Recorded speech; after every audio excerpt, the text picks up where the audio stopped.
Chapter 7 Candy. We couldn't spend it all. I remember once meeting with Wisner and the comptroller. My God, I said, how can we spend that?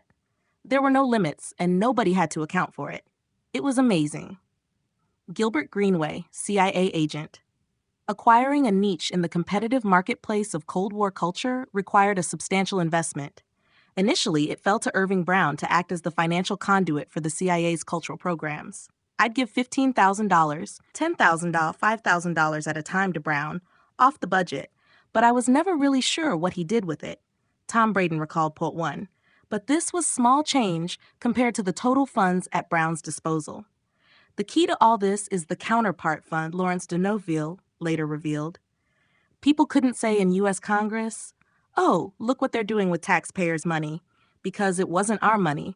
It was a byproduct of the Marshall Plan. In an innovative move under the early years of the Marshall Plan, it was proposed that, in order to make the funds perform double duty, each recipient country should contribute to the foreign aid effort by depositing an amount equal to the U.S. contribution in its central bank. A bilateral agreement between the country and the U.S. allowed these funds to be used jointly. The bulk of the currency funds, 95%, remained the legal property of the country's government, while 5% became, upon deposit, the property of the U.S. government. These counterpart funds, a secret fund of roughly $200 million a year, were made available as a war chest for the CIA. In December 1950, Richard Bissell, who had taught economics at Yale and MIT in the 1930s, was deputy administrator of the Marshall Plan. One day, Frank Wisner called on Bissell in his Washington office. Bissell, who knew Wisner socially through the Georgetown set, described him as very much part of our inner circle of people, top-level civil servants who were involved in many of the government enterprises we took on. Bissell recalled that Wisner said he needed money and asked me to help finance OPC's covert operations by releasing a modest amount from the 5% counterpart funds. Whether anyone anticipated that these funds would include covert activities is difficult to say. This was most definitely a gray area. I was somewhat baffled by the request since I was very uninformed about covert activities. Wisner took the time to assuage at least some of my concerns by assuring me that Harriman had approved the action. When I began to press him about how the money would be used, he explained I could not be told. We in the Marshall Plan were dealing directly or indirectly with quite a number of the people who were beneficiaries of the CIA's early covert action programs. 3 counterpart funds had been used under Harriman's administration of the Marshall Plan to subsidize the OPC's countermove at the International Day of Resistance to Dictatorship and War of April 1949. They had also played a crucial part in the Italian elections of 1948. Now, Irving Brown was able to boost his CIA slush fund with Marshall Plan candy. Of the multitude of covert projects financed through Brown, approximately $200,000, equivalent to $1.5 million in 1999, was earmarked for the basic administrative costs of the Congress for Cultural Freedom in 1951. This paid the salaries of François Bondy, Denise de Rougemont, Pierre Bellamy, a protege of Altman's who had been appointed treasurer, an administrator, and several secretaries. Bondy and de Rougemont received their salaries in dollars, transferred by Brown through American Express to an account in the Société de Banque Suisse, Lausanne. The others were paid in French francs. The total monthly expenditure for running the Secretariat at this time was around 5 million francs. Brown was also bankrolling Les Amis de la Liberté to roughly the same amount. To a private account in Germany, he was depositing 40,000 German marks for the Congress office there, covering salaries and office expenses. The Italian office received several $1,000s a month through the account of Codignola Trista, editor of the journal Nuova Italia. Michael Goodwin, secretary of the British Society for Cultural Freedom, had access to a monthly subsidy of £700 deposited to his account at Westminster Bank in St. James's Park. Before Brown secured a permanent home for the Congress in Boulevard Haussmann, his rooms at the Hotel Baltimore on Avenue Kleber served as the organization's temporary headquarters. Dropping in unannounced for a drink one evening, A young American woman who was working in the labor division of the Marshall Plan noticed a list of names with dollar amounts next to them lying by Brown's telephone. Brown had left the room to make the drinks for his unexpected guest. She thought she detected the presence of somebody other than Brown in the suite.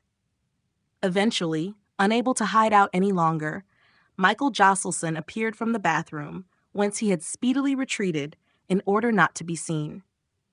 Diana Dodge, who was in 2 years to become Josselson's wife, thought the scene highly amusing. Josselson was deeply embarrassed. The scene at the Hotel Baltimore shows the improvisational nature of the Congress for Cultural Freedom in its early days. In the beginning, it was all very well motivated, and we just went along how we thought best, Ford said to Neufville. Gradually, things started to coalesce as the CIA developed a bureaucracy for containing such operations and providing them with guidance. There were various meetings between some of the top Congress people, including Lasky and others, and the agency people who were in charge. 5 recalled Donald Jameson, a CIA expert on Russian affairs who was peripherally involved with Q Copra. Most of the time, there would be between 10 and 15 people in a conference room, and we would sit around and talk about what ought to be done, where it ought to be done, and it was very much an open exchange. This was the tone that the people who were in the agency chain of command set in, and I think it was very wise to do so. As a matter of fact, if it hadn't been done that way, the people on the other side, on the Congress side, would have quit. I think at least a great many of them. They were not time servers who were concerned about sticking to the agency just because they needed a check. 6, the people on the other side of the table to whom Jameson referred were Josselson, Nabokov, Lasky, Bondi, and occasionally Malcolm Muggeridge, who provided a line into the British IRD. This was the apparat, the group chosen to be party to the CIA's guidance, which, despite the genteel nature of its delivery, in effect meant the laying down of the political line that Washington expected the Congress to follow. There was, as Jameson explained, a reciprocity. The CIA would pass on American foreign policy objectives, and by return, they listened attentively to a group whose unique access to the intellectual currents of Western Europe could ease or even modify the methods and arguments used to formulate these objectives. Josselson, although clearly a part of the agency chain of command, also took his job of representing the Congress's interests very seriously. This was a uniquely hard position to hold, and to hold credibly. Technically, he was subordinate to de Neufville, but de Neufville rarely, if ever, tried to overrule him. I saw Josselson every day, or if not, every week, and I would go to Washington with whatever he wanted to accomplish, said de Neufville. If I agreed, which I usually did, I would try and help. I saw my job as trying to facilitate the development of Congress by listening to people like Josselson who knew better than I did. He did a wonderful job. 7. Josselson is one of the world's unsung heroes, Tom Braden later said. He did all this frenetic work with all the intellectuals of Europe, who didn't necessarily agree on much beyond their basic belief in freedom. And he was running around from meeting to meeting, from man to man, from group to group, and keeping them all together, and all organized, and all getting something done. He deserves a place in history. 8. Similarly, Arthur Schlesinger remembered Josselson as an extraordinary man who could play any instrument in the orchestra. But there was a darker side to Josselson's heroic temperament. His great talent for listening without talking was occasionally strained by the talent of others for talking without listening. Mike sometimes got impatient with all this chatter. Sometimes he felt these people were too precious, too Talmudic. Then he would just put his hands over his ears and say, "Enough. I just can't listen to any more of this. Let's just get on with it," remembered one colleague. He was pretty blunt, and he had a very low boiling point. He'd go up in smoke pretty quickly. 9 other Congress insider felt that Josselson was almost always on the verge of an emotional explosion. 10 Josselson, who once revealed that his mother used to make scenes, did his best to control his temper. But by avoiding confrontation, he often produced an enormously heavy atmosphere, loaded with silent rage and punctuated by piercing looks from his dark eyes. 40 years later, Ben Sonnenberg, a writer who had a brief and infelicitous flirtation with the CIA in the 1950s, shuddered at the memory of Josselson's heart of darkness. "The name Michael Josselson still gives me the willies," he said, 11. Josselson could not stand intellectual shilly-shallying because he regarded the job in hand with such urgency.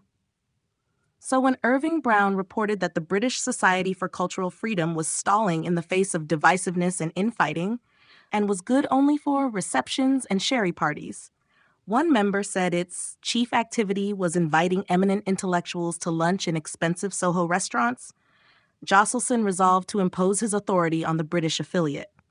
Formed in January 1951, it had got off to a shaky start. Its chairman, Stephen Spender, soon fell out with the honorary secretary, Michael Goodwin, and by the end of 1951, the executive committee was disintegrating. Goodwin, as editor of the journal 20th Century, the famous monthly launched in 1877 as the 19th Century and After, was a vital contact for the Paris office, which had saved his journal from liquidation in early 1951 by paying off an angry landlord and financing the move to a new office in Henrietta Street, which also became the headquarters of the British Society. This was followed by 2 emergency subsidies to 20th Century of $2,000 and £700 to meet outstanding printing and paper bills in August 1951, plus a further monthly subsidy of £150 to cover the magazine's monthly deficit. Goodwin, who was later to become a features and drama director at the BBC, not only offered Josselson a vehicle in England in the form of 20th Century, he also provided a useful link to British covert cultural propaganda efforts. He was working as a contract employee for the Information Research Department. Josselson's subsidy to Goodwin's journal was given on the specific understanding that 20th Century should address itself to rebutting the New Statesman and Nation's positions. Goodwin confirmed in a letter of January 1952 that this campaign was building up momentum, reporting that 20th Century is keeping up a running fire of comment upon a variety of subjects in the New Statesman, which amounts in total to a systematic critical destruction of their position. For good measure, he added, it was also preparing to undermine Soviet Studies, a Glasgow quarterly, which is probably the chief source of Stalinist apologetics in this country. But Josselson was never entirely happy with the 20th Century arrangement. It wasn't lively enough. It wasn't the right vehicle, Michael Josselson's wife Diana said, 13. Goodwin's attacks on the New Statesman were all well and good, but his journal had not done enough to address the problems indicated by Nabokov in a letter of 19th of December 1951, in which Nabokov reported the widespread dissatisfaction of the International Executive Committee. Mr. Spender will suggest to you and to your board of editors urgent and important changes which are fully endorsed by Irving Brown, de Rougemont, and myself, wrote Nabokov sternly. These changes should be effected immediately, he added, or else Congress support would dry up, to which Goodwin replied sharply on 31st December, no good can result to anyone unless the review remains, and is known to remain, independent. The review should be permitted to operate without strings. 15 things went from bad to worse for Goodwin. In January 1952, Spender was at the center of what looked like a coup to replace Goodwin as Secretary of the British Society, sending him a curt letter of dismissal. Spender himself had resigned in pique a few weeks previously, along with Woodrow Wyatt and Julian Amory, and told Nabokov that he was coming to Paris to explain his reasons for doing so. There, he had convinced the Congress's inner circle that the British affiliate could not function with Goodwin at the helm, and obtained a letter for his dismissal, which he now forwarded to Goodwin. Goodwin, in turn, blamed Spender for Wyatt's resignation and urged Nabokov to keep Spender within bounds. But Goodwin was still forced to resign. Spender rejoined the executive committee, which from now on was controlled by Malcolm Muggeridge and Frederick Warburg, with Tosco Fievel tailing along as the third person in the Trinity. For somebody who was consistently characterized as a watery, silly soul, Spender displayed a gritty determination to get what he wanted out of this situation. 16 W.H. Auden called him a Dostoevskian holy fool and a parody Parsifal. Isherwood called him an essentially comic character who revealed truth through farce. Others found a wincing bewilderment, Ian Hamilton, or a loose-jointed mind, misty, clouded, suffusive, In which nothing has outline, Virginia Woolf. In a life pitted by contradiction and ambiguity, Spender had already developed a talent for retreating behind these dubious aureoles. Goodwin's resignation was a blow to Josselson, who lost in him a direct contact with the Information Research Department. But IRD soon made good the deficit, inserting their man John Clews into the British Society as its general secretary. Soon, Clews was using his position as a distribution point for IRD material, writing Nabokov to tell him in June 1952 that he had had a long talk with Hannah Arendt and have introduced her to one or two of our Foreign Office experts, as a result of which I am supplying her with a lot of source material that she needs for her new book. If you know of any other people that are coming over here and who wish to make similar contacts to those made by Dr. Arendt, just let me know and I will arrange them. 17 Clevies also sent material to Josselson, reminding him, as if he needed to, that the documents could be used freely, but their source must not be stated. With Clews's appointment, the troubles in the British Society seemed to be temporarily resolved. Tosco Fievel, editor of Tribune and a key member of the Congress Steering Committee, agreed to keep a watching brief on arrangements in London. But Josselson was still not satisfied.